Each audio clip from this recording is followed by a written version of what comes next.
लिख रहे थे, व्यवस्थित और नियंत्रित अवलोकन में ये हम लोग का यहाँ पर हो गया था, ठीक है। लेकिन व्यवस्थित और अनियंत्रित, व्यवस्थित और नियंत्रित जो अवलोकन है उसके बारे में आपको एक चीज अपने आप में स्पष्ट करते करते बीच में क्लास सर आ गए थे, तो एक बार फिर से उस बात को समझ लीजिए कि व्यवस्थित और नियंत्रित अवलोकन क्या होता है।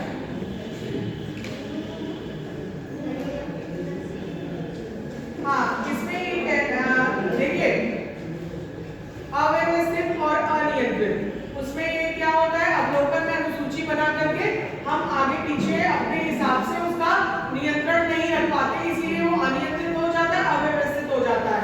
लेकिन जब हम व्यवस्थित और नियंत्रित अवलोकन करते हैं तो जो अनुसंधान करता है वो अपने उपकरण को शीर्षक के अनुरूप रखने का प्रयास करता है, और शीर्षक के अनुरूप रखने के कारण वो एक ही पॉइंट पर, एक ही बिंदु पर जब वो अपने उपकरणों का प्रयोग करता है तो वो व्यवस्थित भी होता है और नियंत्रित भी होता है।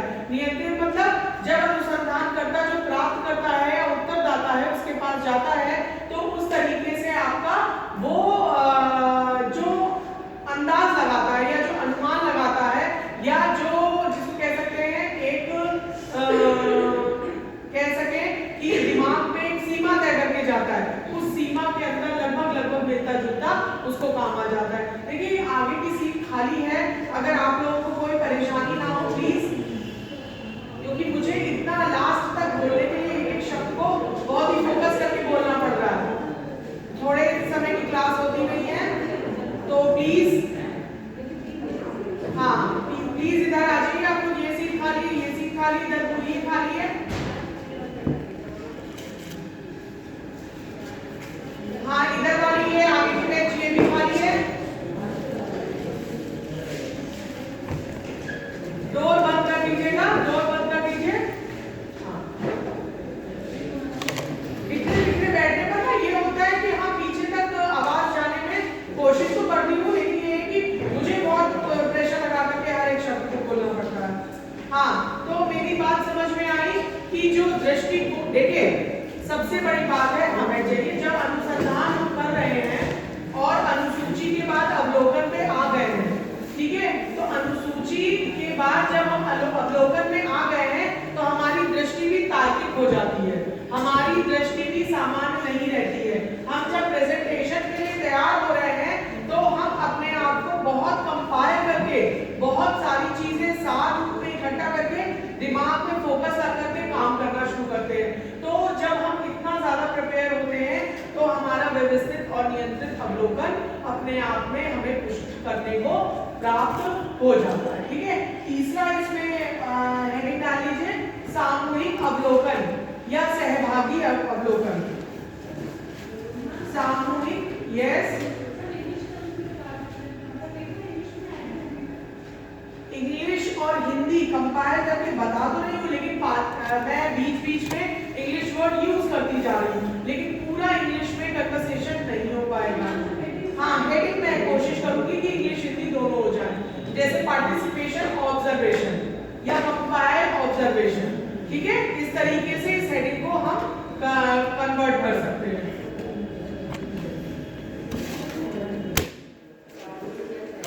आपस में डिस्कशन ना करके प्लीज,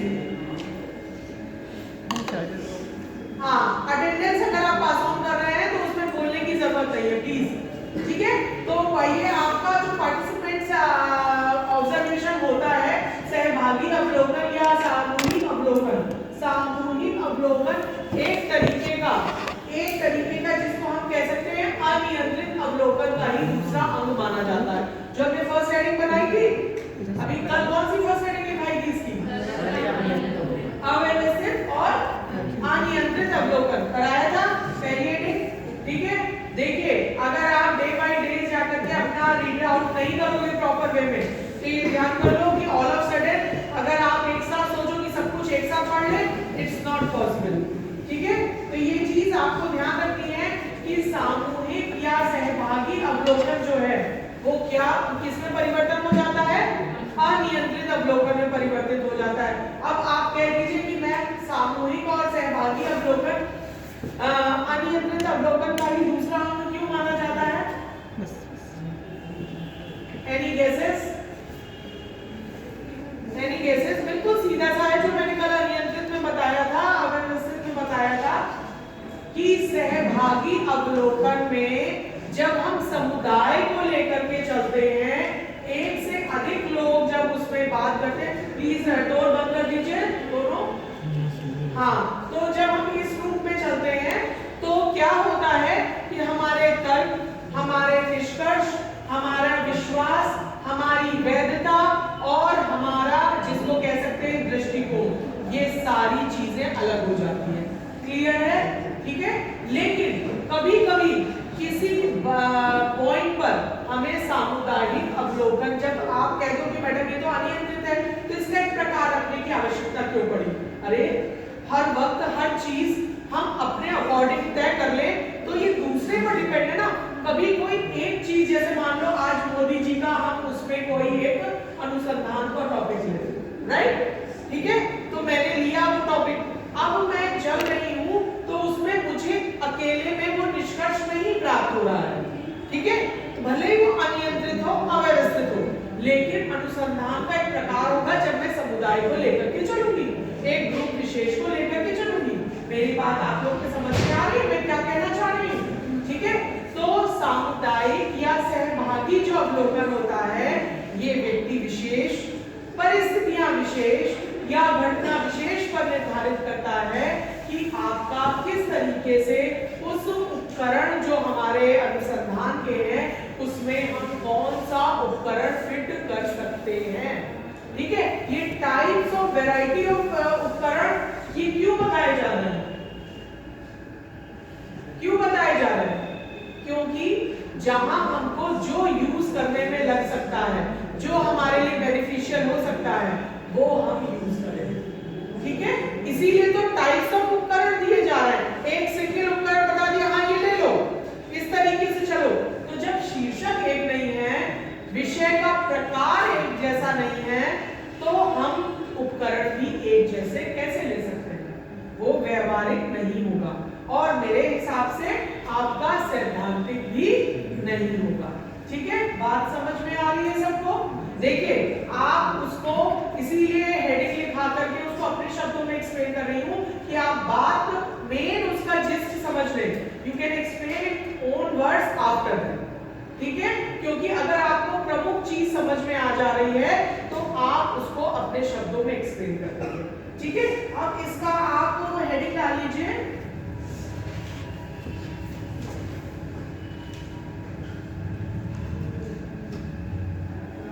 एक मिनट, ये जैसे हेडिंग इसमें जो अभी हम प्रकार लिख रहे थे, प्रकार नहीं, अवलोकन को पुनः 3 भागों में विभाजित किया जा सकता है। किसका विभाजन है ये? सामूहिक अवलोकन या सहभागी अवलोकन का विभाजन। सामूहिक अवलोकन को हम पुनः 3 भागों में विभाजित कर सकते हैं। सहभागी, असहभागी, सहभागी, असहभागी, अर्धसहभागी। यानी पार्टिसिपेशन करना है या पार्टिसिपेशन नहीं करना है या सेमी पार्टिसिपेशन करना है। ठीक है, अब जो मैंने आपको बताया है सामूहिक अवलोकन, सामूहिक अवलोकन में ये तीनों शब्द अपने आप में समायोजित हो गए। मैंने आपको इन तीनों के बारे में पहले ही एक्सप्लेन कर दिया। क्या सहभागी मतलब जैसे मान लीजिए हम आप मान लीजिए 3-4 को ग्रुप को लेके चलते हैं, ठीक है, वो आपके साथ कोऑपरेट कर रहे हैं, आपके निष्कर्ष में सहयोग दे रहे हैं, ठीक है, क्योंकि आपके वो मूड के अकॉर्डिंग चल रहे हैं, आपके टॉपिक के अकॉर्डिंग चल रहे हैं, आपके दृष्टिकोण उनके दृष्टिकोण में मैचिंग हो रही है, तो दैट इज कॉल्ड सहभागी। वो पार्टिसिपेंट्स हो गए आपके, ठीक है। लेकिन असहभागी आपने और पीछे छापा को लिया, उन्होंने कहा नहीं नहीं नहीं ये मेरे इंटरेस्ट का नहीं है, I am not giving time, ठीक है, तो वो सारी चीजें नहीं, उनको आपको नकारात्मक मिला, असहभागिता हो गई। लेकिन सेमी सहभागिता यानी अर्ध सहभागिता, अर्ध सहभागिता थोड़ी देर करी उसके बाद छोड़ दी, ठीक है, या करके थोड़े से निष्कर्ष पर पहुंचे लेकिन अंतिम परिणाम तक नहीं पहुंचे, that is called semi participants यानी अर्ध सहभागी। ठीक है, तीनों वर्ड्स अपने आप में क्लियर हो गए। ठीक है, अब आगे फटाफट आ जाइए। आपका इसमें महत्व लिख लीजिए। अवलोकन के महत्व में पॉइंट्स में ही लिखा रही हूं आपको। अवलोकन के महत्व, अवलोकन के महत्व में इंपॉर्टेंस क्या होगी? सबसे पहले इंपॉर्टेंस जो आपको समझ में आ रही है, प्राथमिक और सरल पद्धति। प्राथमिक जो कल आपने प्राइमरी स्टेज लिखी थी, ठीक है, प्राथमिक और सरल पद्धति।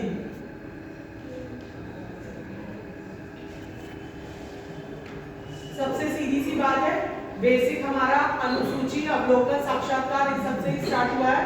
तो आप देख रहे हैं कि बेसिक स्टार्ट है और सबसे इनिशियल स्टार्ट आ जाता है कि अनुसूची बनी और हमने अवलोकन करना प्रारंभ कर दिया। ठीक है, तो हर एक अनुसंधान करने वाले को, रिसर्च करने वाले को इसको तो अडॉप्ट करना ही पड़ेगा।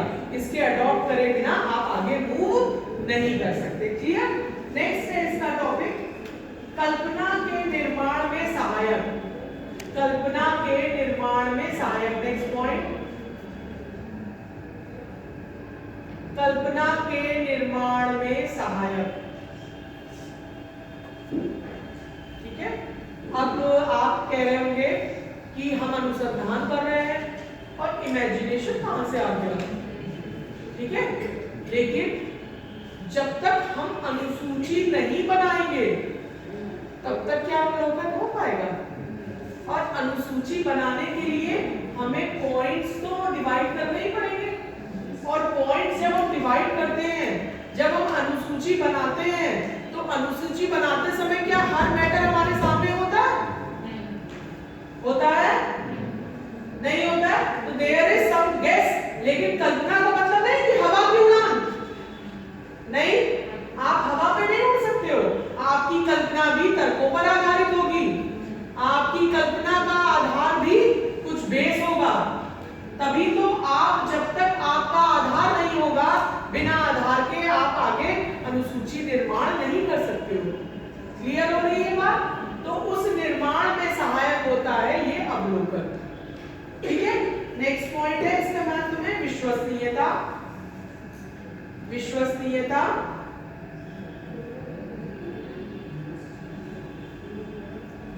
रिलायबल क्यों होते हैं ये सारे पॉइंट्स?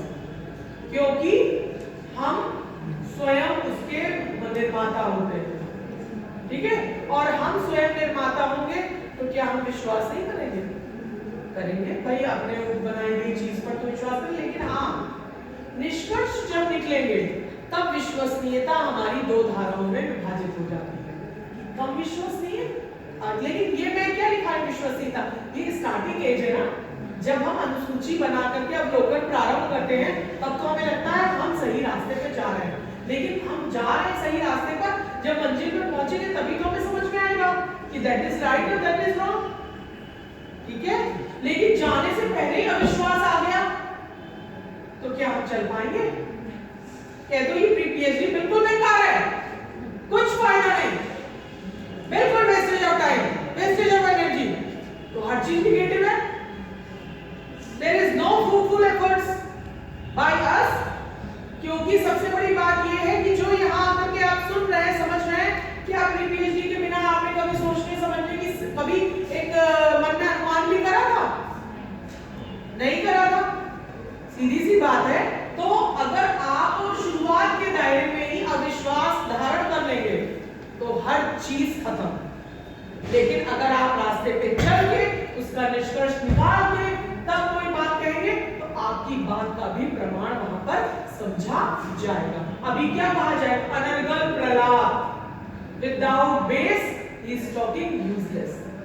ठीक है, क्योंकि सबसे बड़ी बात यह है कि आपको उपकरणों का उपयोग ही बताएगा कि यूजफुल है कि यूजलेस है। राइट? अब आगे लास्ट पॉइंट है सत्यापन की सुविधा। सत्यापन की सुविधा, सत्यापन मतलब क्या होता है? वेरिफिकेशन। यस, बहुत सारा वेरिफिकेशन का बात है, इसलिए मैंने कहा मैं बताऊं, आप ही से पूछूं। सत्यापन माने वेरिफिकेशन की फैसिलिटी इसमें कैसे मिल जाती है? क्योंकि जब हम अवलोकन करते हैं तो क्या होता है, हम वैध विश्वसनीय, अविश्वसनीय, इन सारी चीजों के निष्कर्ष पर पहुंचते हैं। और being a student, being a researcher, आपको कोई भी बात कहने का आधार तब तक नहीं मिलता है जब तक आप अवलोकन करके किसी तर्क को पुष्ट नहीं कर देते हैं। क्योंकि उंगली उठाना बहुत आसान है, लेकिन एक उंगली उठती है तो तीन आपकी तरफ उठती है। Remember always, right? क्योंकि आलोचना बहुत आसान होता है, लेकिन आलोचना करने का स्तर तो पैदा करो पहले। जब स्तर नहीं है तो कोई आलोचना का आपका अधिकार भी नहीं है। हम अपने अधिकारों की मांग करते हैं, और अगर कर्तव्यों की मांग कर लें तो अधिकार अपने आप मिल जाएंगे। समझ में आ रहा है? पॉलिटिकल साइंस की क्लास नहीं है, लेकिन बात समाज की आ रही है तो बात कह रही हूँ, ठीक है? हाँ, ये आपका हो गया। ये जितने महत्व मैंने बताए, आपको सारी चीज समझाई, पॉइंट्स को लेकर के आप अपने शब्दों में इसको इलैबोरेट कर लेंगे, एक्सप्लेन कर लेंगे, ठीक है? अब हम आ रहे हैं सबसे प्रमुख जो इसका है कि अवलोकन के लाभ या गुण, बेनिफिट्स ऑफ ऑब्जर्वेशन, ठीक है? इसको उपयोगिता भी कह सकते हैं, लाभ भी कह सकते हैं, ठीक है? उपयोगिता, लाभ, गुण, कुछ भी आप कह सकते हैं। सबसे पहला पॉइंट है वास्तविक सूचनाओं की उपलब्धि, वास्तविक सूचनाओं की उपलब्धि। दूसरा, व्यापक सूचनाओं की प्राप्ति। दूसरा, व्यापक सूचनाओं की प्राप्ति।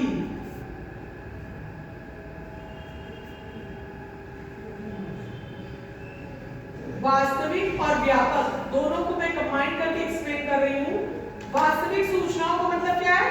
हम डायरेक्ट जो उत्तरदाता है, जो हमारा हमें अपनी सामग्री प्राप्त कराने वाला है, हम डायरेक्ट उससे इंटरेक्ट होते हैं, ठीक है? तो ये वास्तविक सूचनाएं, क्योंकि तीसरा नहीं होता। जैसे कल मैंने उदाहरण दिया था कि हम लोग पहले खाना फूसी का गेम खेलते थे, बहुत पहले के समय में, आपके चाइल्डहुड में शायद हुआ ना। जैसे वो एक कहा गया, एक ने कहा, दूसरे तक पहुंचा, दूसरे का तीसरे तक पहुंचा, और उसके बाद वो बात ट्रैक से डिट्रैक्ट हो गई। तो क्या हो गया?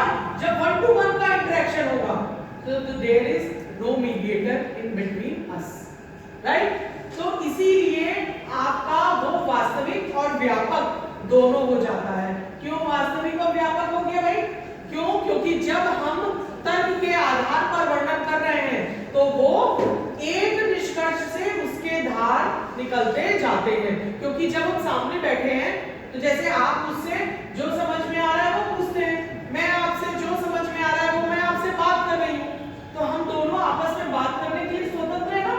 हमें किसी तीसरे की परमिशन नहीं देनी है कि भाई तुम परमिशन दो तो हम बोले, नहीं है ना ऐसा। तो विश्वसनीय भी हुआ और व्यापक भी हुआ, क्योंकि मैं डायरेक्ट आपसे कांटेक्ट कर रही हूँ, आप मुझसे कांटेक्ट कर रहे हैं, बीच में तीसरे का इन्वॉल्वमेंट नहीं है, ठीक है? नेक्स्ट देखिए, प्रभाव रहित अवलोकन। प्रभाव रहित अवलोकन,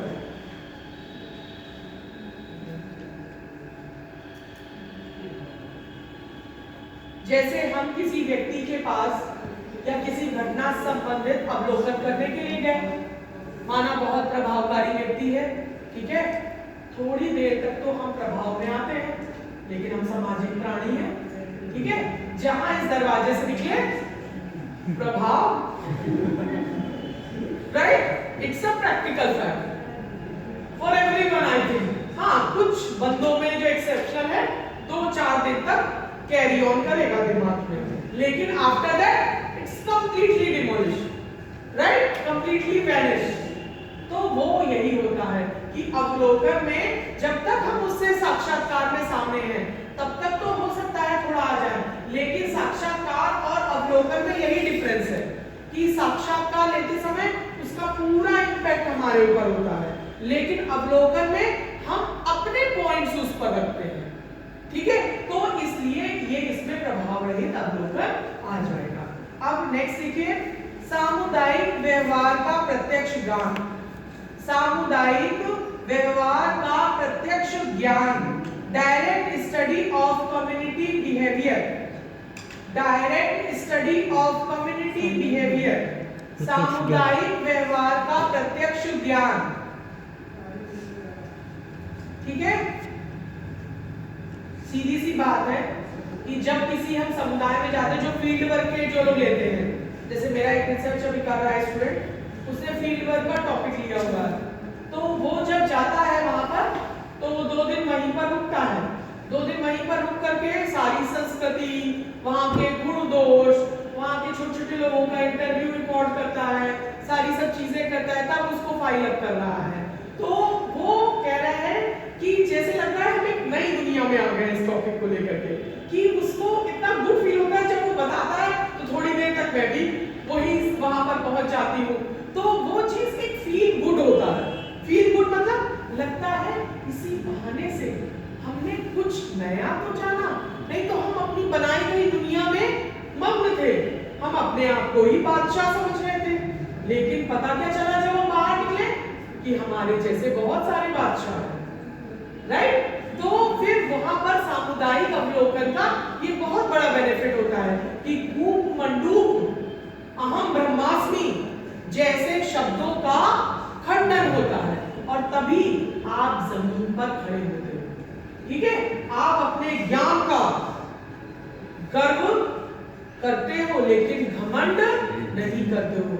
गर्व होना विश्वास का आधार है, लेकिन घमंड होना अविश्वास का आधार है, क्योंकि घमंड उसी को छूता है जो जमीन पर नहीं खड़ा होता है। जो समुदाय से जुड़ रहता है वो कभी भी घमंड नहीं करता है। प्राउड और ego, there is 2 different ways, right? अब नेक्स्ट है सामुदायिक जीवन का दर्पण। ये भी इसी से कोरिलेट है।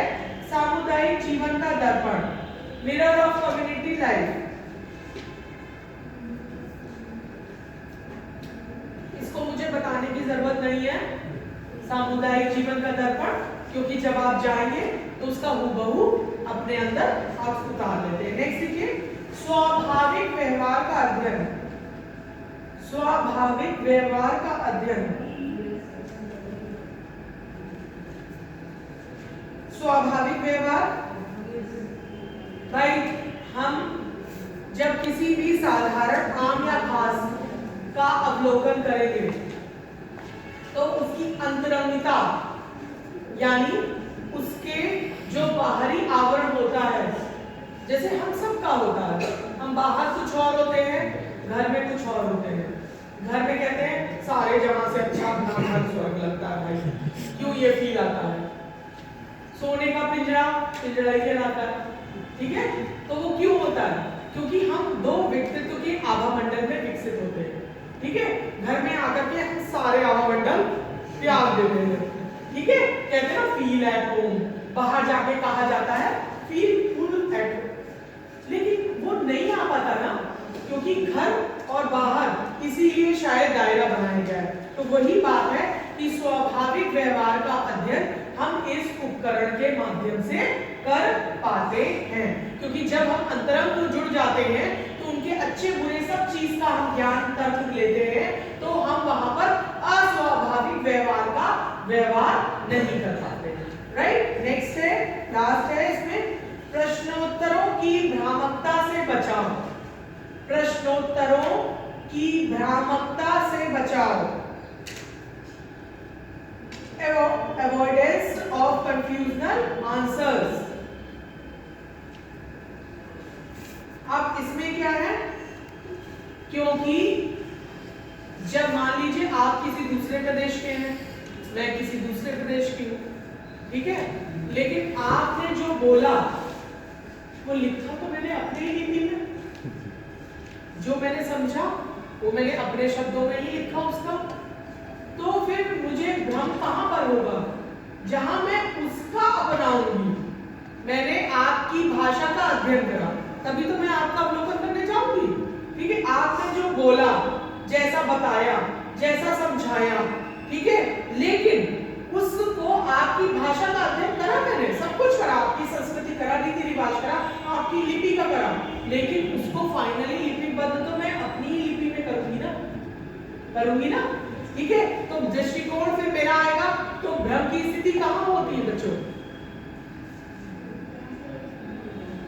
भ्रम की स्थिति वहां पर होती है जहां हम अपना आपका यही करते रह जाए, ठीक है। तो भ्रम का खंडन वही होता है जहां अवलोकन आप डायरेक्ट इंटरेक्शन में ले आते हैं, किसी दूसरे परिवेश को लेकर के, कि दूसरे परिस्थितियों को लेकर के, उस तरीके से, ठीक है। अब नेक्स्ट सेट डालिए, अवलोकन की कमियां या दोष।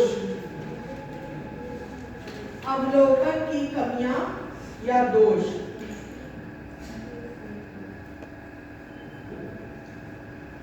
हाँ, इसमें पहला पॉइंट देखिए, पूर्ण सहभागिता संभव नहीं होती। पूर्ण सहभागिता संभव नहीं होती। कंप्लीट पार्टिसिपेशन नहीं हो पाता है। क्यों नहीं हो पाता? ये तो मैं पहले ही बता चुकी हूँ, बिल्कुल, कि आपके समूह में कुछ असहभागी भी होंगे, कुछ अर्ध सहभागी भी होंगे, कुछ सहभागी भी होंगे, तो पूर्ण सहभागिता नहीं मिल पाती है। नेक्स्ट पॉइंट, अधिक व्यय की मांग। बहुत ज्यादा एक्सपेंसेस होते हैं, ग्रेटर एक्सपेंसेस, अधिक व्यय की मांग। अभी जैसे मैंने बताया कि फील्ड वर्क लिया जाता है, तो हम जब तक गुड़ नहीं डालेंगे पानी मीठा हो पाएगा? नहीं होगा ना। तो थोड़ा सा मीठा करने के लिए गुड़ की मात्रा डालनी पड़ेगी, और गुड़ खेत से डायरेक्ट उठा के लेके जाओगे तो संभव नहीं है ना। तो वो सारी चीजें इन्वेस्टमेंट अंडरस्टूड हो जाता है। तो वो डिपेंड करता है आपके क्राइटेरिया पर, आपके निष्कर्ष पर, आपके तर्क पर, कि आप सामाजिक ले रहे हैं, विश्लेषणात्मक ले रहे हैं, आप मार्केटिंग सेल्स का ले रहे हैं, किस तरीके से आपने, क्या क्राइटेरिया आपने अनुसंधान का रखा है, ठीक है। नेक्स्ट पॉइंट लिखिए, सीमित क्षेत्र का अध्ययन। सीमित क्षेत्र का अध्ययन।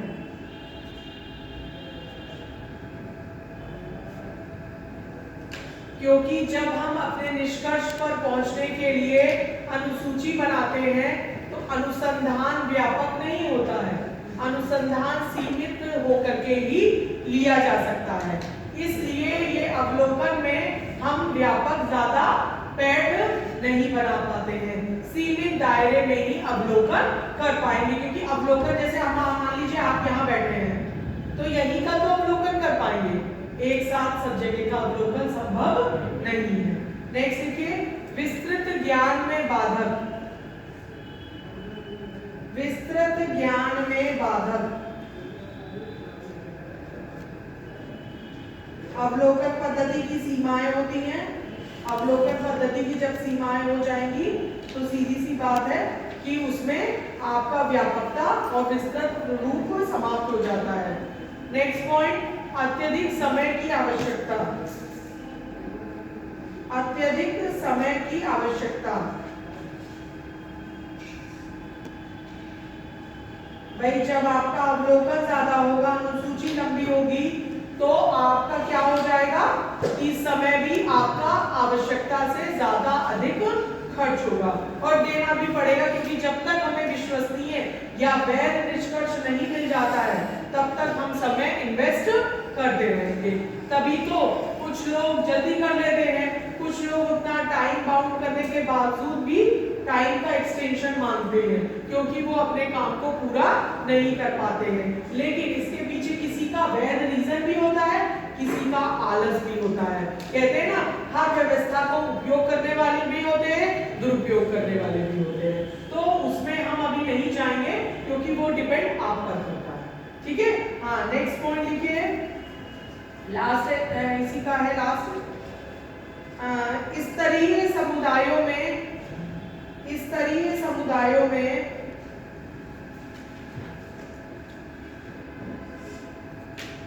अवलोकन की असंभावना।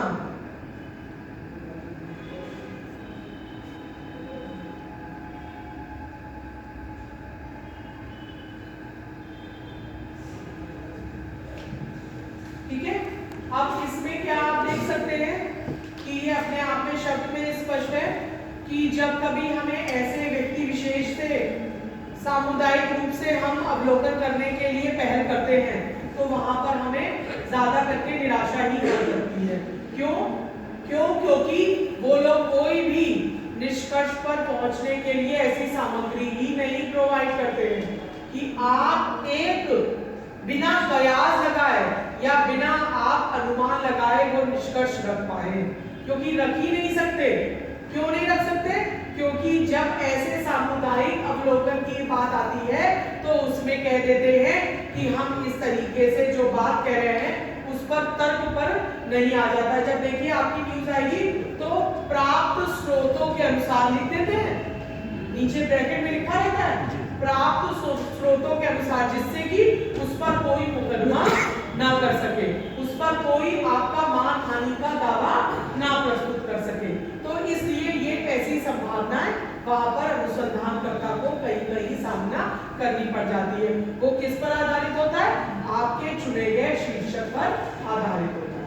ठीक है, हाँ। अब आपका ये आपका अनुसंधान लगभग ऑलमोस्ट उपयोगिता में महत्व हो गया, गुण दोष प्रकार सारी सब चीज हो गई। अब प्राथमिक में आपका साक्षात्कार आ जाइए, साक्षात्कार एंड डाल लीजिए। थर्ड पॉइंट है इसका साक्षात्कार।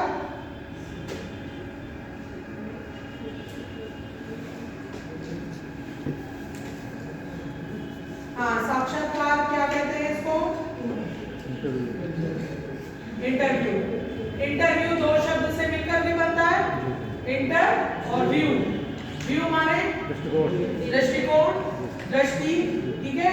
इंटर माने आंतरिक, यानी आंतरिक दृष्टि को का संकलन करना, संग्रहण करना, प्राप्त करना ही साक्षात्कार कहलाता है।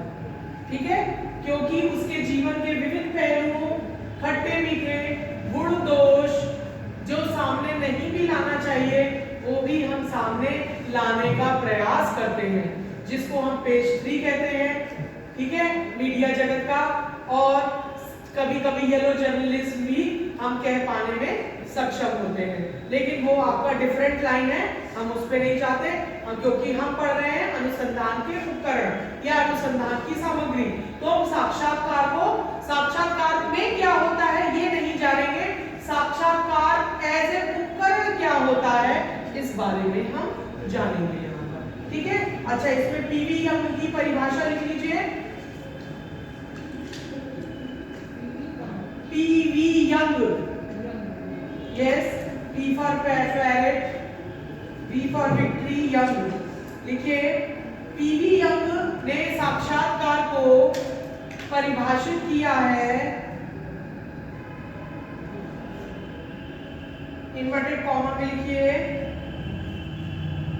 साक्षात्कार को एक क्रमबद्ध प्रणाली, साक्षात्कार को एक क्रमबद्ध प्रणाली माना जा सकता है।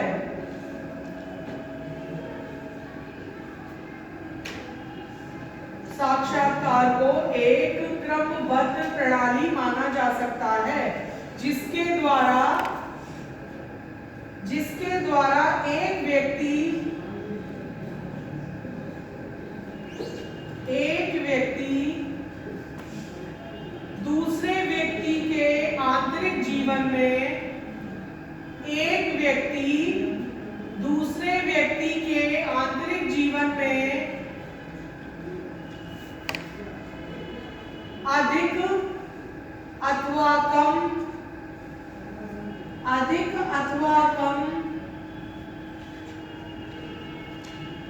काल्पनिकता से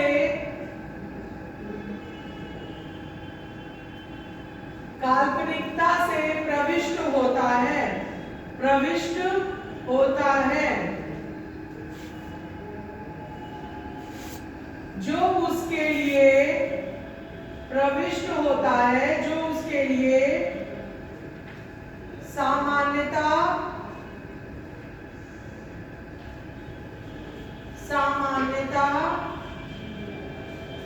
तुलनात्मक रूप से अपरिचित है। सामान्यता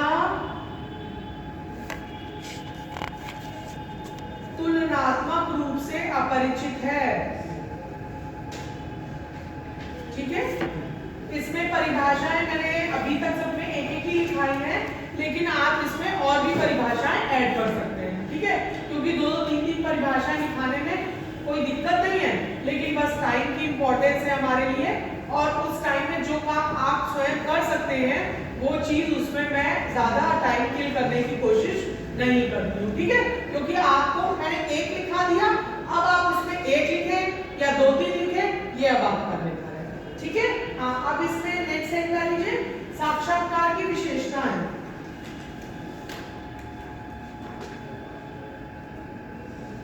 दो या दो से अधिक व्यक्ति, पहला पॉइंट, दो या दो से अधिक व्यक्ति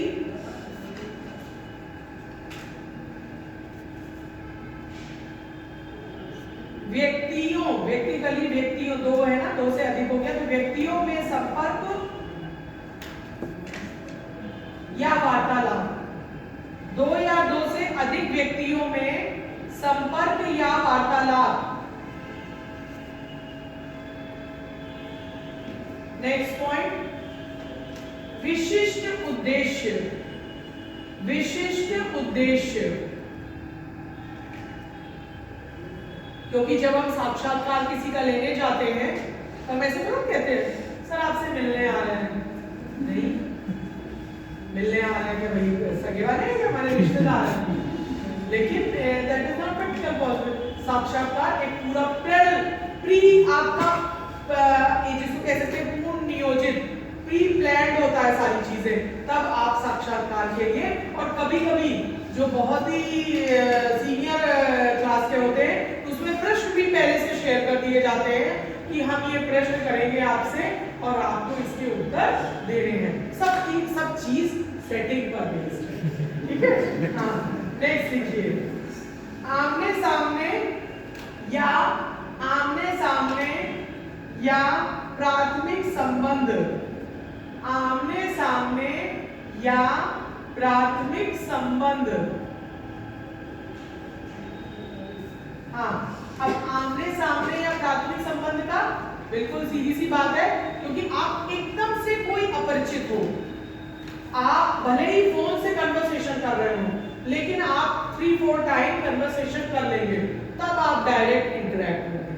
क्योंकि एकदम से, जैसे अब मैं आपके पास 3-4 बार आ चुकी हूँ, तब इंटरेक्शन में हमें दिक्कत नहीं होगी, लेकिन डे 1 जब आए थे, मैं भी आपके लिए अनजान थी, आप मेरे लिए अनजान थे, लेकिन अब इंटरेक्शन में हमें दिक्कत नहीं आएगी। क्यों? क्योंकि अब हम लोग एक दूसरे की जो एक प्रणाली है, जो एक तरीका है, उससे हम लोग भिन्न हो गए हैं। नॉलेज में हमें अपनी अपनी प्रणाली आ गई है। ठीक है, नेक्स्ट है सामग्री संग्रहण। सामग्री संग्रहण, कलेक्शन ऑफ डाटा। क्यों? साक्षात्कार क्या है? Collection of data. ठीक है, क्यों? क्योंकि इसमें चाहे आपके मौखिक तर्क हो या कोई घटना का डिटेल में एक्सप्लेनेशन हो या टू दी पॉइंट बात हो, जो कोई भी हो, सब संग्रह ही तो है। ठीक है, तर्कों का संग्रह ही है। ठीक है, अब आपका इसमें साक्षात्कार के उद्देश्य या महत्व डाल दीजिए। साक्षात्कार के उद्देश्य, ऑब्जेक्टिव्स और इंटरव्यूज।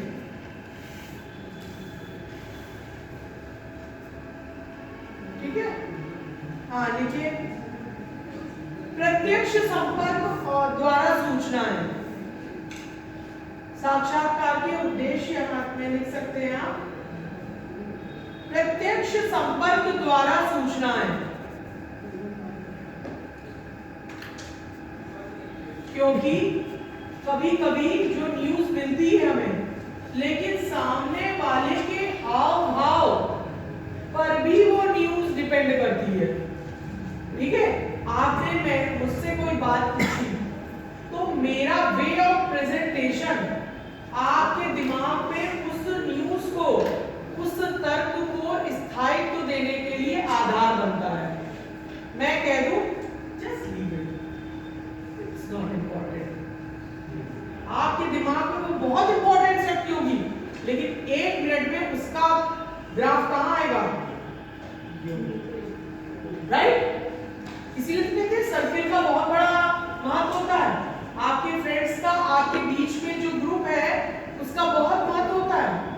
क्योंकि आप टेम्पो हाई लेके चले घर से, आज तो करके ये चीज रहेंगे, अरे बैठो भाई कर लेंगे, क्या हो गया टेम्पो गया। तो ये चीज डिपेंड करती है कि साक्षात्कार जिसका आप ले रहे हैं उसके मूड, उसके way of talking, way of presentation, way of giving sources, ये सारी चीजें डिपेंड करती हैं इंटरव्यू पर। क्योंकि हर चीज कान की सुनी महत्वपूर्ण नहीं होती है, आंखों की देखी भी बहुत महत्वपूर्ण होती है। ठीक है, तो इसीलिए इंटरव्यू का इंपॉर्टेंस वहां पर आ जाता है कि जब हम फाइनली इंटरैक्ट हो जाते हैं। ठीक है, हाँ नेक्स्ट देखिए, उपकल्पनाओं का स्रोत, सोर्सेज ऑफ हाइपोथेसिस। उपकल्पनाओं का स्रोत, सोर्सेज ऑफ हाइपोथेसिस, क्या मतलब है कि साक्षात्कार आपकी परिकल्पनाओं का एक पुख्ता प्रमाण होता है, एक सबल प्रमाण होता है। क्योंकि परिकल्पनाएं जो होती हैं उन परिकल्पनाओं को विस्तृत आधार देता है ये साक्षात्कार। क्योंकि जब हम जा रहे हैं, हमने सब चीज डिसाइड कर ली, सब चीज बात हो गई हमारी, लेकिन है तो अभी भी अनुमान में ही ना, है तो हाइपोथेसिस ही ना अभी तो। और हाइपोथिकेशन जब कब इंप्लीमेंटेशन में आ जाता है, when we take it interview, when we complete interview, right? तो सारी चीजें वहां पर डिपेंड करती है कि आपकी उपकल्पनाओं, परिकल्पनाओं का स्रोत है साक्षात्कार। ठीक है, क्योंकि आप इमेजिन कर रहे हैं कि आप किसी का इंटरव्यू लेने जा रहे हैं, जरूर वो आम और वो हो सकता है, खास भी हो सकता है, दोनों ही टाइप के हो सकते हैं। लेकिन जब तक आप इसको पूर्ण नहीं कर लेते, आपकी हाइपोथेसिस कंप्लीट होती है नहीं होती, परिकल्पना या उपकल्पना आपकी। ठीक है, अब नेक्स्ट पॉइंट पे आ जाइए, व्यक्तिगत तथ्य। व्यक्तिगत तथ्य,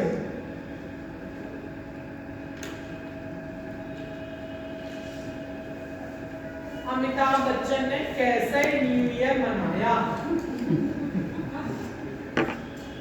ठीक है, कटरीना कैफ की शादी में उन्होंने क्या आउटफिट पहना, कहां से किस डिजाइनर का आउटफिट था, दैट इज पर्सनल टॉक। ठीक है, कि वो इंटरव्यू हमें ये बताते हैं कि वो किस तरीके से उनकी लाइकिंग है और डिसलाइकिंग है। तो हम उसको बहुत इंटरेस्ट से पढ़ने के लिए हमारे अंदर जिज्ञासा आती है, चाहे वो पब्लिकेशन के लिए हो या हमारे अपने अनुसंधान करने के लिए हो। ठीक है, बात समझ में आई। और उसी का साथ एक चीज आपका ऐड कर सकते हैं उसी का, कि भावुक और अंतरंग जो आपके पहलू होते हैं उस पर प्रकाश डालने की हिम्मत केवल और केवल आपके एक उपकरण में है, ना अनुसूची में है, ना अवलोकन में है, केवल साक्षात्कार में। भले ही आपको उसको बाद में कट करना पड़े, लेकिन आप हिम्मत जिसको कह सकते हैं वो इसी उपकरण में है कि आप कुछ इमोशनल, ठीक है, कुछ इमोशनल और कुछ अंतरंग पहलुओं पर आप अगर प्रश्न करने की हिम्मत कर पाएंगे तो केवल साक्षात्कार में ही कर पाएंगे। ठीक है, ये उपकरण केवल ऐसा है जिसमें हम सारा एंट्री की जो बैरियर होता है वो क्रॉस कर देते, भले ही वो उसको बाद में अवॉइड कर दे, लेकिन हम एक बार पहल करने की हिम्मत कर पाते हैं अगर प्रखर वक्ता या प्रखर साक्षात्कार करने वाला है तो। ठीक है, हाँ नेक्स्ट देखिए, नेक्स्ट पॉइंट, गुणात्मक तथ्यों को प्राप्त करना। गुणात्मक तथ्यों को प्राप्त करना, क्वालिटी ऑफ इंफॉर्मेशन या कलेक्शन ऑफ क्वालिटी फैक्ट्स, आप कुछ भी लिख सकते हैं। भाई सीधी सी बात है कि जब हम साक्षात्कार लेने जा रहे हैं तो हम गुण को ही सामने फोकस में रखेंगे, लेकिन साक्षात्कार में दोनों सामने आते हैं। ऐसा नहीं है आप कह सकते कि खाली गुणात्मक आएंगे, लेकिन इसमें क्या हम ले रहे हैं, गुणात्मक तथ्यों को प्राप्त करना, क्योंकि हमारा उद्देश्य है हमें निष्कर्ष पर पहुंचना, और निष्कर्ष पर पहुंचने के लिए हमें गुण दोष दोनों लेके चलने होंगे। लेकिन हाईलाइट कौन सा पक्ष होता है, गुण होता है। हम किसी को छिद्रान्वेषण करने के लिए कोई साक्षात्कार देने को तैयार होगा, तैयार होगा? तुम ऐसे हो, तुम कैसे हो, तुमने ये किया, तुमने क्यों किया, तुमने घोटाला क्यों किया, तुमने वो काला बाजारी क्यों की, तुमने ये क्यों किया, तो बताएगा, सीधे से दरवाजे का रास्ता दिखाएगा। ठीक है, लेकिन हाँ, बात करते करते पहलुओं पर प्रकाश डालते डालते वैधता निकालते निकालते आपके पास अपने आप सारे पक्ष आने लग जाते हैं। यही तो दिमाग है भाई, यही तो आपका दृष्टिकोण है। लेकिन हमारा दृष्टिकोण नकारात्मकता को लेकर के नहीं चलता है। अनुसंधान हमेशा सिखाता है कि आप क्वालिटी ढूंढोगे, ठीक है, दिस क्वालिटी नहीं ढूंढी, क्योंकि दिस क्वालिटी तो अपने आप निकली हुई है भाई मेरे। ठीक है, हम यहाँ इतनी मेहनत दिस क्वालिटी के लिए कर रहे हैं, कर रहे हैं क्या? घर से इतनी दूर आकर के बैठे हैं बेगानों की तरह, बंजारों की तरह। ठीक है, दिस क्वालिटी ढूंढते हैं नहीं ना, क्वालिटी ढूंढने। तो हमारा फोकस साक्षात्कार में यही होता है इस उपकरण का कि हम गुणात्मक तथ्यों की खोज कर पाए। नेक्स्ट है अतिरिक्त सूचना। अतिरिक्त सूचना में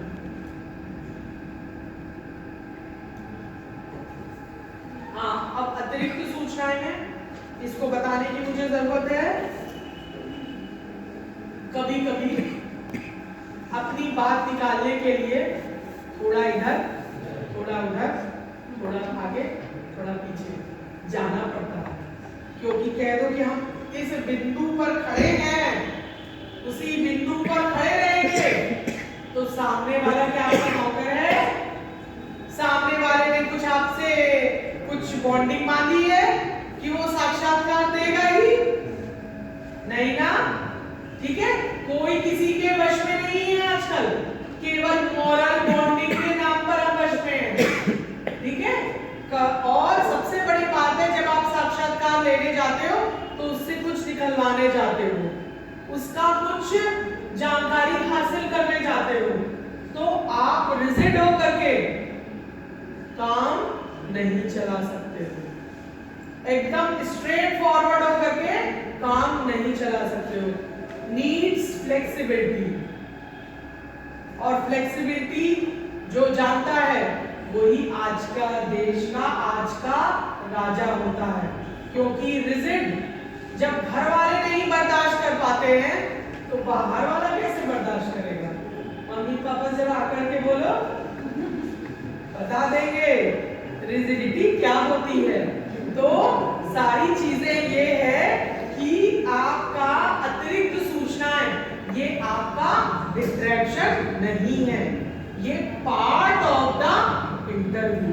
ठीक है, कि हम जब बात करना शुरू करते हैं तो बेसिक से करते हैं। ठीक है, अब आपका इतना समझ में आ गया, लेकिन उसके साथ साथ एक लाइन दो लाइन और लिख लीजिए इसी के बाद नेक्स्ट करके कि साक्षात्कार की विश्वसनीयता, साक्षात्कार की विश्वसनीयता और वैधता, वैधता का अनुसंधान में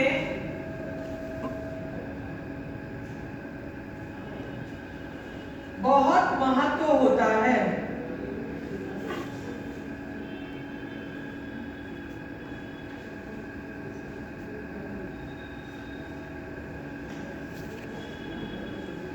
क्योंकि बस 2 या 3 लाइन में इसको समाप्त कर रही हूं,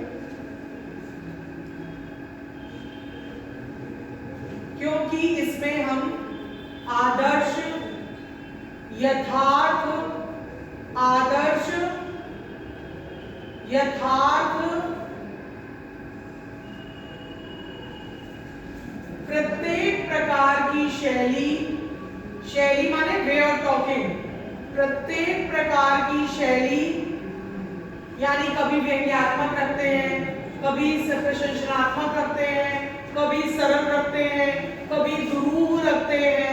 हर तरीके की शैली, शैली मतलब बात कहने का तरीका, ठीक है। प्रत्येक प्रकार की शैली और पूर्वाग्रहों, पूर्वाग्रह क्या होते हैं कि आपके बारे में पहले ऐसे सुना गया है, क्या ये सच है क्या, इस तरीके से हम अपनी बात को रखने का प्रयास करते हैं। पूर्वाग्रहों से युक्त होता है।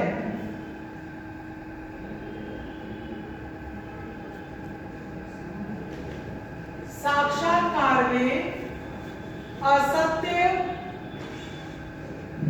अवैध, असत्य, अवैध, अनुपयुक्त, असत्य, अवैध, अनुपयुक्त सामग्रियों का प्रयोग नहीं किया जाता। सामग्रियों का प्रयोग नहीं किया जाता।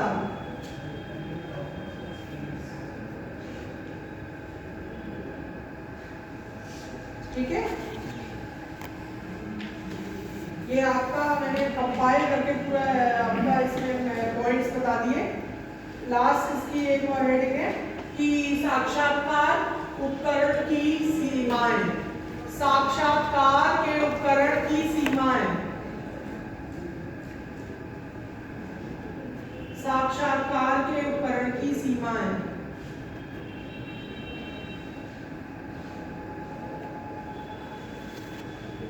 प्रयोग सिद्ध सत्यापन की असंभावना, प्रयोग सिद्ध सत्यापन की असंभावना, प्रयोग सिद्ध सत्यापन की असंभावना, impossibility of very practical verification।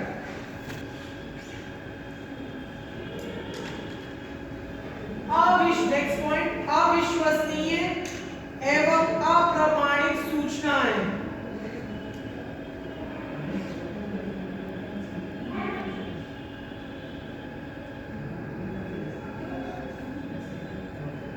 Unreliable invalid information.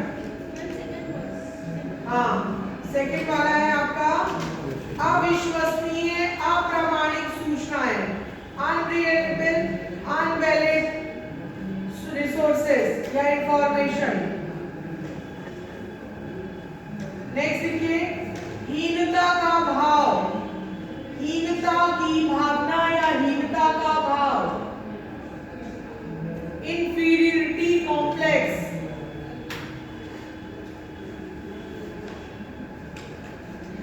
दोषपूर्ण स्मरण, दोषपूर्ण स्मरण, फैकल्टी मेमोरी, फैकल्टी मेमोरी, पर्यावरण का प्रभाव, पर्यावरण का प्रभाव, इफेक्ट ऑफ एनवायरनमेंट,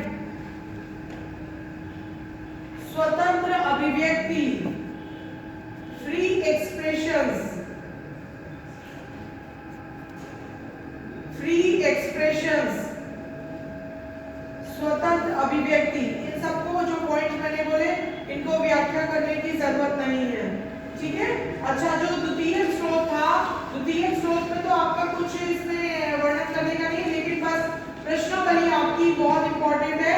प्रश्नावली का अलग से क्वेश्चन भी आता है, तो ये आप जल्दी से इसमें नोट कर लीजिए, क्योंकि इसमें जो साक्षात्कार लिखा गया था उसमें मैंने टाइप लिखाया था कि जो द्वितीय सामग्री में दूरभाष का साक्षात्कार भी होता है, जैसे 7 समुद्र पार है, कोविड आपका आ गया, तो वो सारी चीजें हम वीडियो कॉलिंग या फोन से हम कांटेक्ट करते हैं, ठीक है। तो वो भी एक अनुसंधान की उपकरण यूज हो सकता है, राइट। और उसके साथ साथ रेडियो पर प्रसारित होने वाले जो आपकी वार्ता होती है, जैसे कोई समसामयिक मुद्दों पर बात कर रहे हैं तो रेडियो पर उसका प्रसारण हो रहा है, टीवी पर पर उसका प्रसारण हो रहा है, तो हम उसको देख करके भी अपने अनुसंधान के लिए आगे चल सकते हैं। ठीक है, साक्षात्कार का इतना डिटेल हो गया। बस आपका इसका प्रश्नावली लिख लीजिए जल्दी से, एडिट डालिए प्रश्नावली।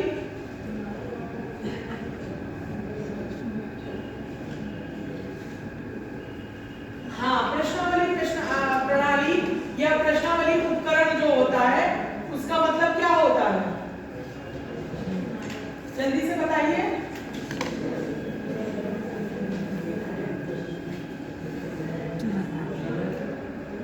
प्रश्नावली प्रणाली से आप क्या समझते हैं, जल्दी से, विद इन मिनट, जो समझ रहे हैं केसेस। जैसे अब आप बैठे तो अभी आप अनियंत्रित अव्यवस्थित थे, लेकिन इस टॉपिक पर जब आप आगे अपने नोट्स बनाएंगे तो आप व्यवस्थित होंगे। तो आपको प्रश्नावली प्रणाली इसीलिए उपयोग में लाई जाती है कि आप अनुसूची और अवलोकन या साक्षात्कार प्रणाली के बाद प्रश्नावली प्रणाली से आप डायरेक्ट इंटरेक्शन नहीं है, ये आपका द्वितीयक स्रोत है जिसमें आप डायरेक्ट इंटरेक्ट ना होकर के प्रश्नावलियों के माध्यम से हम उत्तर निकलवाने का प्रयास करते हैं। संबंधित विभाग में संबंधित व्यक्ति के समूह के पास, संबंधित व्यक्ति के पास भेज दिया, उसके बाद जो उसका उत्तर मिला उससे हमने अनुसंधान का निष्कर्ष निकालने का प्रयास करा। ठीक है, 2 लाइन लिख लीजिए, प्रश्नावली प्रणाली एडिट डाल लीजिए, डालिए, इसका लिखिए। प्रश्नावली एक विशिष्ट प्रकार की अनुसूची है। प्रश्नावली एक विशिष्ट प्रकार की अनुसूची है। प्रश्नावली मतलब समझते हैं क्वेश्चन आयर्स, ठीक है, मीनिंग ऑफ क्वेश्चन आयर्स, ये इसमें प्रश्नावली एक विशिष्ट प्रकार की अनुसूची है। अनुसूची के बहुत से सिद्धांत इसमें भी मिलते हैं। अनुसूची के बहुत से सिद्धांत इसमें भी मिलते हैं।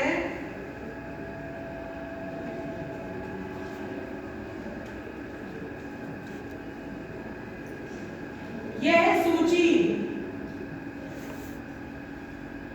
या यह प्रणाली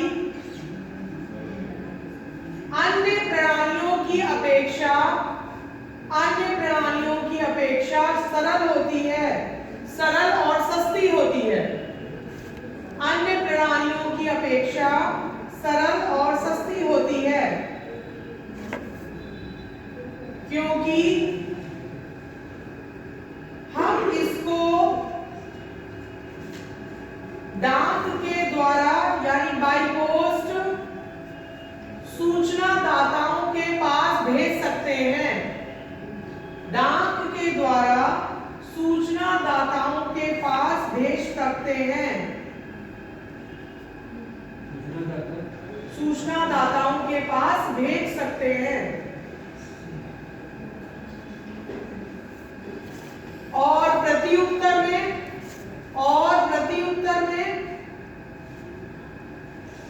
वे उसे पुनः भर के प्रत्युत्तर में यानी उसका जो रिप्लाई देते हैं वो, ठीक है, उसका जो रिप्लाई देते हैं उसको पुनः भर के अनुसंधानकर्ता यानी जो रिसर्चर है उसके पास भेज देते हैं। उसे भरकर पुनः अनुसंधानकर्ता के पास भेज देते हैं।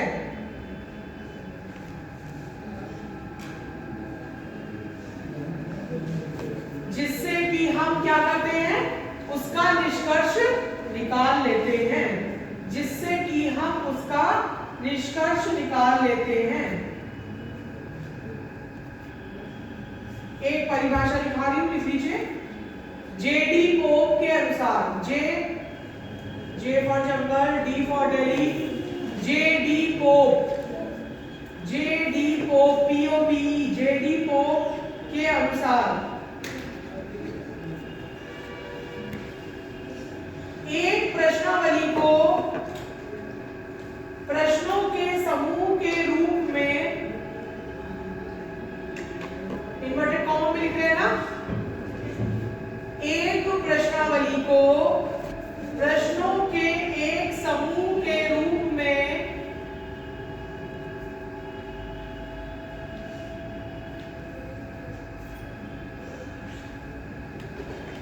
जिनका की सूचनादाता को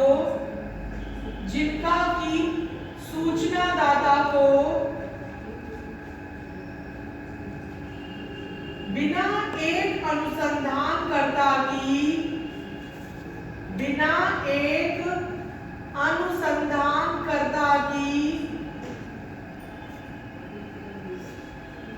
व्यक्तिगत सहायता के उत्तर देना होता है। व्यक्तिगत सहायता के उत्तर देना होता है।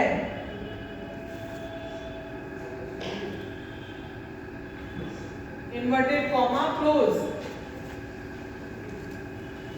बात अपने आप में समझ में आ रही है इस परिभाषा के माध्यम से कि हमने अपना शीर्षक निर्धारित करा, अपना अनुसंधान का क्षेत्र निर्धारित करा और जो संभावित प्रश्न हैं कुछ सीधे नहीं, यानी उस विषय से थोड़े मिलते जुलते, उस विषय की संभावना को लिए हुए या उस विषय की संभावना के क्षेत्र में आते हुए हमें लग रहा है कि हम आपके पास भेजें और आप इसका प्रत्युत्तर दे सकते हो, तो वो आप जब दोगे तो उसके उस उत्तर के अनुसार जब हम बिना आपसे डायरेक्ट कांटेक्ट करें, आप हमको नहीं जानते, हम आपको नहीं जानते, केवल डाक के माध्यम से, पोस्ट के माध्यम से हम जब इंटरैक्ट करते हैं तो हम उससे निष्कर्ष निकाल पाने में कुछ हद तक सक्षम हो पाते हैं। पूरे तो नहीं, लेकिन काफी कुछ सामग्री हमें ऐसी मिल सकती है, क्योंकि ये प्रश्नावली का प्रणाली हम वहां पर यूज करते हैं जहां पर हम नहीं पहुंच सकते। ट्विटर आज की डेट में क्या है? क्या है?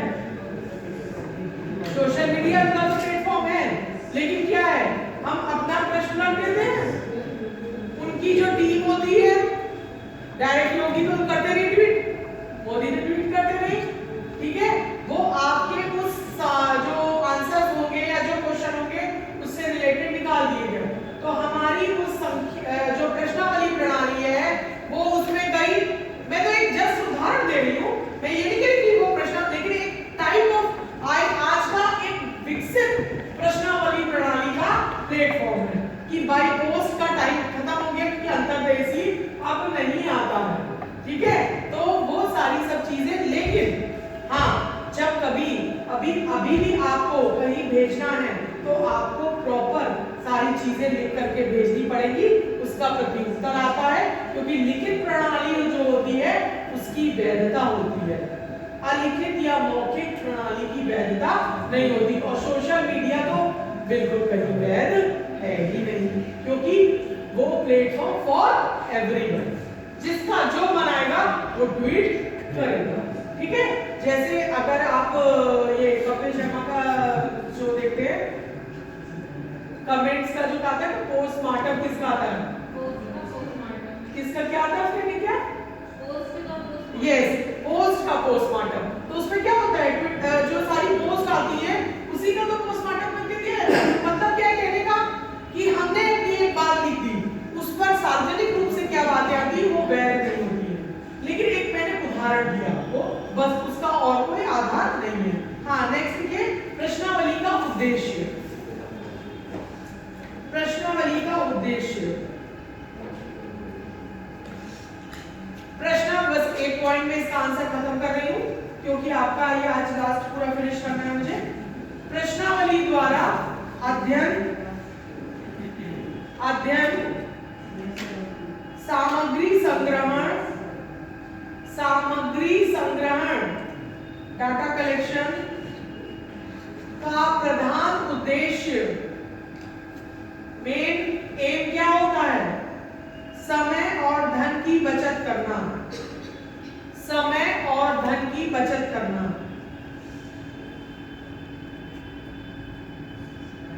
और विस्तृत क्षेत्र में अध्ययन करना, विस्तृत क्षेत्र में अध्ययन करना, ठीक है। सबसे प्रमुख उद्देश्य आपके यही होते हैं। हाँ, नेक्स्ट हेड डाल लीजिए, प्रश्नावलियों के प्रकार। प्रश्नावलियों के प्रकार।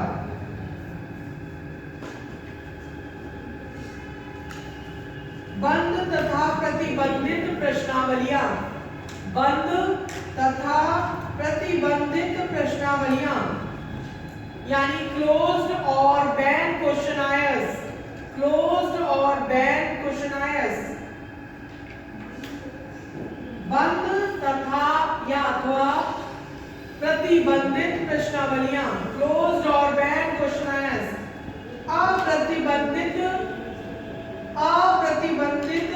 प्रश्नावलियां यानी ओपन क्वेश्चनायर्स।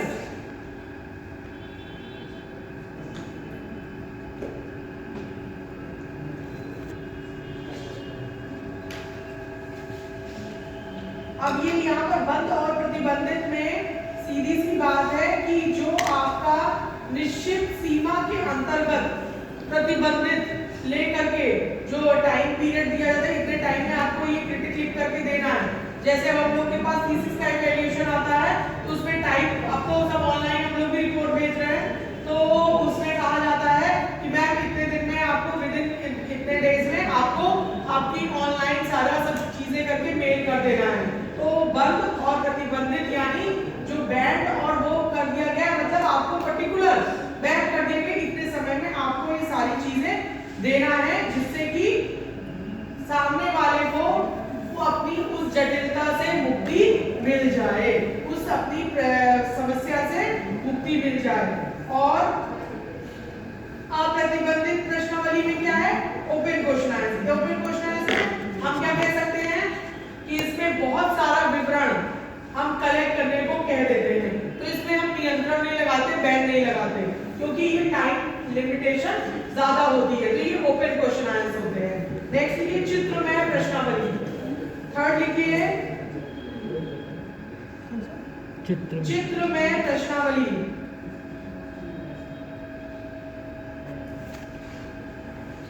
अब चित्रमय प्रश्नावली का क्या मतलब हुआ कि चित्रों के माध्यम से, चित्रों की माध्यम से, या फिर कह सके क्या कि कोई डायग्राम बना करके दे दिया, उसका डाटा या उसका चित्र का हमें आसपास का वर्णन, उस समय का वर्णन, आगे भविष्य का उससे संबंधित है वो वर्णन करने को दे दिया गया, एक चित्र बना दिया गया, उससे रिलेटेड क्वेश्चन लगा दिए गए, उसका चित्रमय प्रश्नावली हो गई। ठीक है, चित्रमय प्रश्नावली ज्यादा करके आपका सब्जेक्ट पर निर्भर होता है।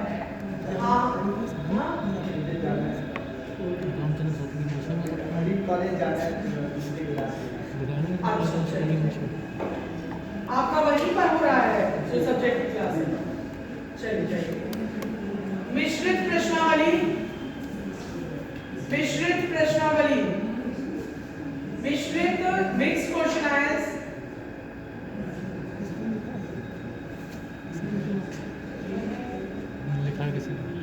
ये मिक्स का मतलब क्या है? ये पूर्णतया बैक भी नहीं होती है, पूर्णतया ओपन भी नहीं होती है, यानी कह दिया गया जो चीज जल्दी मिल जाए वो आप जल्दी आंसर भेज दीजिए, जो चीज देर में मिले वो आप देर में भेजिए। मिश्रित प्रश्नावली का मतलब ये होता है। मिश्रित प्रश्नावली का मतलब ये नहीं है कि आपका सारी चीज उसमें मिक्स हो गई आपके क्वेश्चन, नहीं, मतलब जो जैसा मिलता जा रहा है आप भेजते जाइए, रुकिए मत कि आप एक साथ डाटा कलेक्ट करके एक साथ भेजिए। ठीक है, as soon as possible send it। ठीक है, हाँ। अब प्रश्नावली नेक्स्ट साइड आइए। प्रश्नावली निर्माण करते समय प्रमुख ध्यान रखने योग्य बातें। प्रश्नावली का निर्माण करते समय ध्यान रखने योग्य बातें।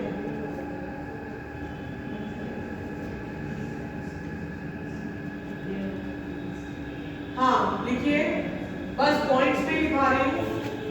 प्रश्नावली उपयोगी एवं रुचिकर होनी चाहिए। प्रश्नावली उपयोगी एवं रुचिकर होनी चाहिए, यानी यूजफुल और इंटरेस्टिंग।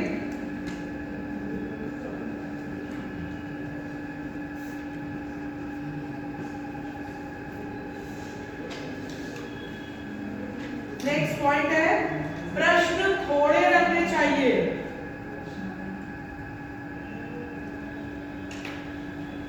फ्यू क्वेश्चन, ठीक है। नेक्स्ट पॉइंट, प्रश्न ऐसे हो जो सरलता से सूचना प्राप्त कर सके। प्रश्न ऐसे हो जो सरलता से सूचना प्राप्त कर सके, इंफॉर्मेशन इजीली मिल सके।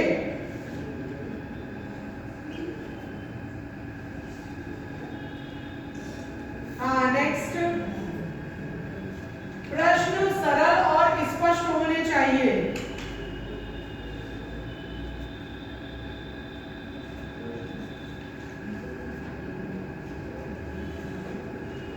नेक्स्ट, प्रश्नों में विशेष शब्दों की स्पष्ट व्याख्या होनी चाहिए। प्रश्नों में विशेष शब्दों की स्पष्ट व्याख्या होनी चाहिए। Special words should be explained properly, यानी शब्दों में विशेष शब्द की स्पष्ट व्याख्या होनी चाहिए। जैसे हम एरो लगा दे या स्टार बना दे, उसको नीचे क्लियर कर देना चाहिए, ठीक है। हाँ, नेक्स्ट लिखिए, प्रश्न उपकल्पनात्मक नहीं होने चाहिए। प्रश्न उपकल्पनात्मक नहीं होने चाहिए।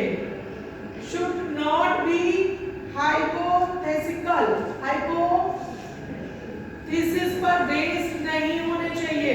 क्लियर? उपकल्पनात्मक, हाइपोथेसिस पर बेस्ड नहीं होने चाहिए। लास्ट पॉइंट, प्रश्न अधिक गहन सूचना से संबंधित नहीं होने चाहिए। डीप इंफॉर्मेशन नहीं मांगनी चाहिए। प्रश्न अधिक गहन सूचना पर निर्भर नहीं होने चाहिए। अच्छा, ये आपका हो गया। इसके बाद कुछ लाभ और हानि लिख लीजिए। अच्छा, प्रश्नावली पर अलग से क्वेश्चन आता है, इसीलिए इसको पूरे इसके सारे एस्पेक्ट्स भी दिखाई दे रही है, क्योंकि अनुसूची, अवलोकन, उपकरण एट ए ग्लांस भी पूछा जाता है। अनुसूची, अवलोकन, साक्षात्कार, प्रश्नावली प्रणाली, ये पूरा अलग से क्वेश्चन भी आता है आपका इसका, ठीक है। हाँ, नेक्स्ट लिखिए, प्रश्नावली प्रणाली के लाभ। जल्दी लिखिए थोड़ा सा, प्रश्नावली प्रणाली के लाभ।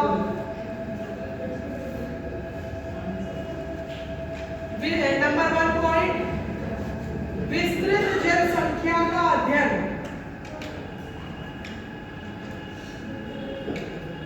विस्तृत जनसंख्या का अध्ययन।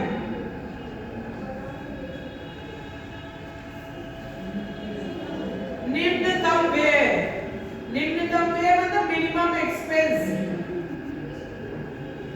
विस्तृत जनसंख्या का मतलब है स्टडी ऑफ लार्ज पॉपुलेशन। हाँ, नेक्स्ट ये न्यूनतम समय, मिनिमम टाइम। की पॉइंट हो गया आपका विस्तृत जनसंख्या का अध्ययन, निम्नतम व्यय, न्यूनतम समय। नेक्स्ट, स्वतंत्र और पक्षपात रहित उत्तर।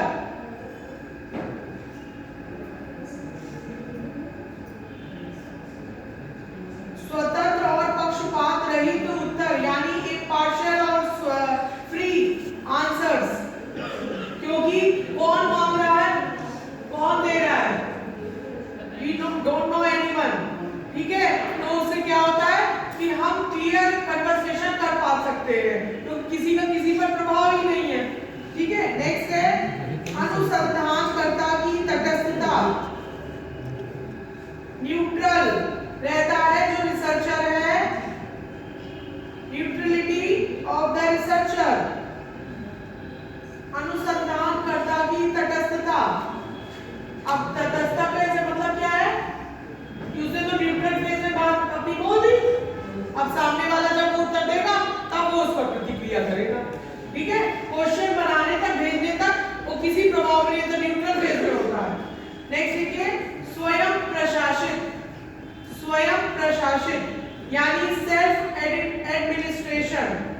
सेल्फ एडमिनिस्ट्रेशन, स्वयं प्रशासित।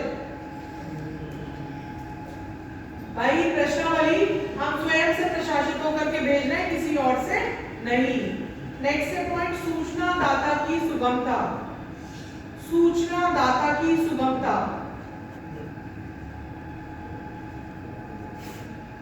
क्यों सूचना दाता को सुगमता क्यों होती है?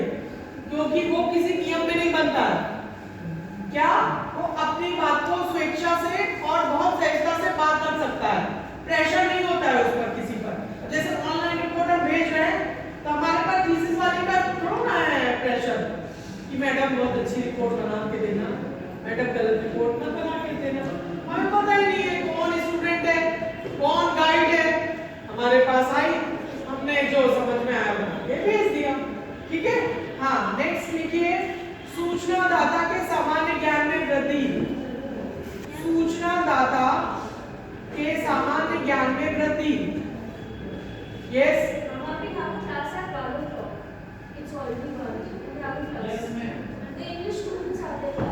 okay, I know it were hardly 5 minutes. If you don't have any problem, I just sum up my class. That class will get delayed.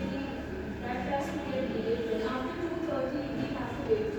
We will take the notes from the master. Okay.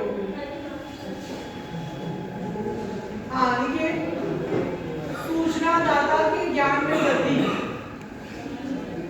अब जो देने वाला है उसके ज्ञान में कैसे वृद्धि आएगी? भाई आप मैंने क्वेश्चन बना के भेजे तो हर आदमी तो कंप्लीट होता नहीं है, तो उसके जो question answer move silently please. हाँ, इसमें जो क्वेश्चन आंसर है उसमें जो हम नॉलेज शेयर कर रहे हैं, उस नॉलेज शेयर करने में वो उसको भी बहुत सारे बेनिफिट्स होते हैं। क्योंकि कभी-कभी बहुत सारी चीज ऐसे आती है हमारे पास भी जिसको पढ़ करके हमें लगता है अच्छा ये पॉइंट भी था इसमें, तो we also benefit gain benefit, हमें भी लाभ प्राप्त होता है उसका। लास्ट पॉइंट लिखिए, अनावश्यक सूचनाओं से बचाओ। अनावश्यक सूचनाओं से बचाओ, बस 5 मिनट में खत्म कर रही हूँ। हाँ, अनावश्यक सूचनाओं से बचाओ। अनावश्यक सूचनाओं से बचाओ, अनवांटेड रिसोर्सेज से हमारा प्रिवेंशन होता है। हाँ, लास्ट पॉइंट डाल लीजिए, हानियां। प्रश्नावली उपकरण या प्रश्नावली प्रणाली की हानियां। पहला पॉइंट, अनुसंधानकर्ता का पक्षपात दृष्टिकोण। अनुसंधानकर्ता का पक्षपात दृष्टिकोण। 5 मिनट। हाँ, प्रश्नावली के स्वरूप की अपूर्णता। प्रश्नावली के स्वरूप की अपूर्णता।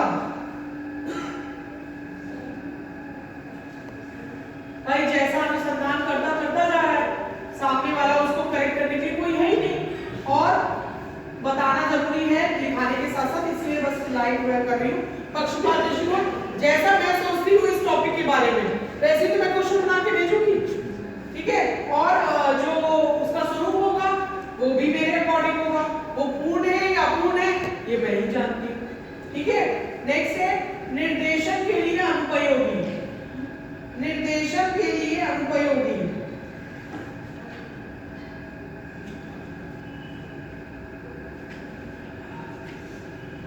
नेक्स्ट पॉइंट, गहन व विस्तृत अध्ययन के लिए अनुपयोगी। गहन व विस्तृत अध्ययन के लिए अनुपयोगी। नेक्स्ट, प्रत्येक स्तर के अनुरूप प्रश्नों की रचना असंभव।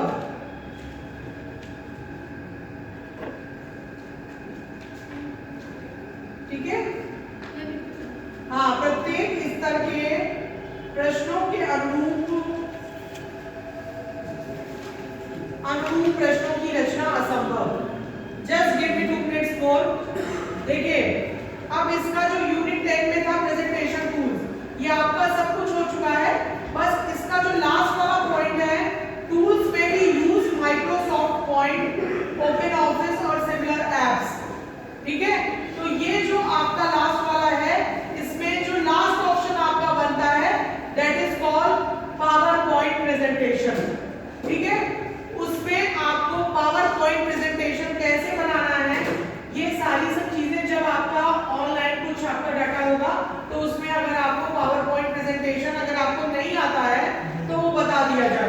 ठीक है। लेकिन आज की डेट में पावर पॉइंट प्रेजेंटेशन किसी को ना बनाना आता हो, ऐसी चीज माननी बहुत थोड़ा असंभव होती है, क्योंकि अब आप कंप्यूटर की जरूरत नहीं, लैपटॉप की जरूरत नहीं, आप फोन पर भी पावर पॉइंट बना सकते हैं।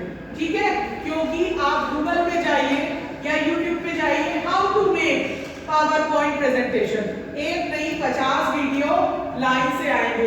आपको लैपटॉप पे बनाना है तो और फोन पे बनाना है तो यू कैन रिसर्च, आपको बहुत अच्छे से पता चल जाएगा। लेकिन एक मिनट, मैंने ये बताने के लिए आपको 2 मिनट नहीं लिया है।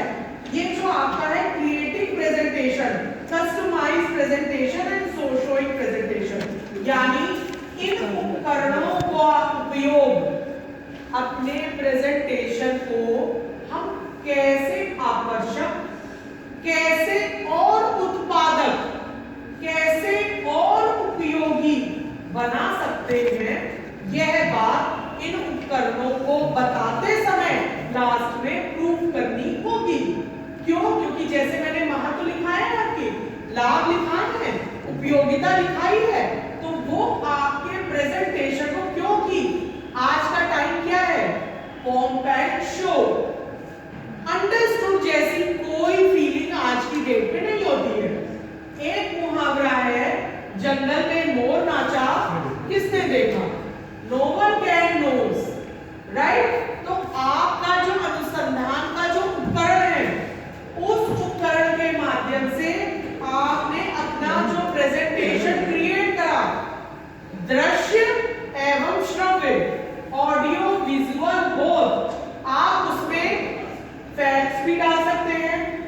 ठीक है, आप उसमें पूरा, आप उसमें डेकोरेशन भी कर सकते हैं, आप उसमें 3D इमेजेस भी यूज कर सकते हैं, आप उसमें वॉइस भी यूज कर सकते हैं, आप उसमें डिफरेंट टाइप के जो आपको अपने उस प्रेजेंटेशन को डिलीवर करने में अपने सामने वाले, चाहे वो आपके सुपरवाइजर हो, आपकी टीम हो, किसी भी तरीके से जो कस्टमाइज प्रेजेंटेशन, यानी इसकी हिंदी क्या हुई, अपने प्रस्तुति को सामने वाले के अनुसार अनुकूलित करना, यही तो अनुसंधान है। हम अनुसंधान अपने लिए तो नहीं कर रहे हैं, अपने लिए कर रहे हैं।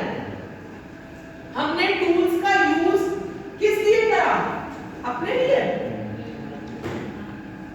समाज को जो हम अनुसंधान देने जा रहे हैं, उसमें टूल्स का यूज उसको अनुकूलित करने के लिए करा जाता है। ठीक है,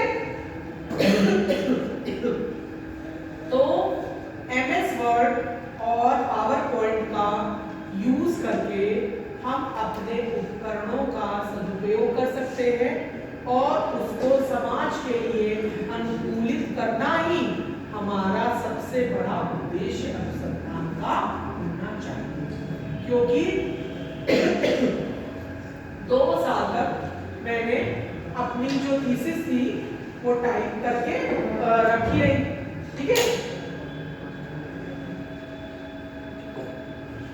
तो जो मेरे से सीनियर्स हैं, उन्होंने कहा कि अहम ब्रह्मास्मि बनना चाहती हो क्या गरिमा?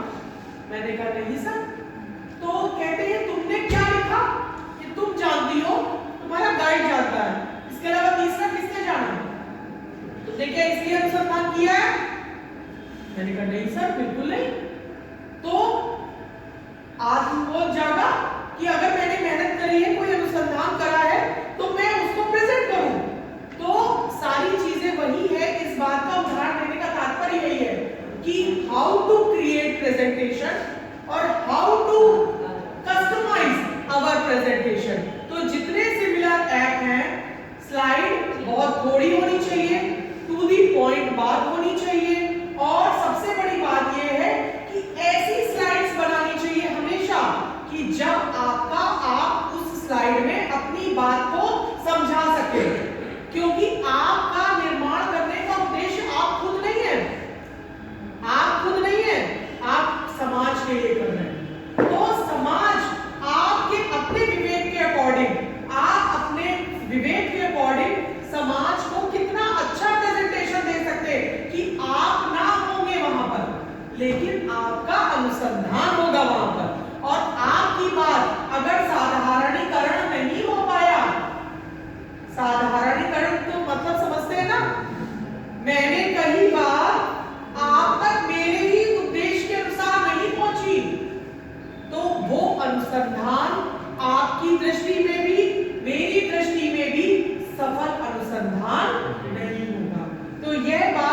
आपको ध्यान रखनी है कि यूनिट 10 के जो उपकरण हैं उनका प्रेजेंटेशन और कस्टमाइजेशन ये इसी पर निर्भर होगा कि how to use our tools. ठीक है, thank you very much. 4 minute बाकी हैं। एक घंटा 36 मिनट का वीडियो बनाने हैं। 1 घंटा 36 मिनट का वीडियो हुआ भी अभी 1 घंटा 26 मिनट का हुआ। हिंदी में हो ना।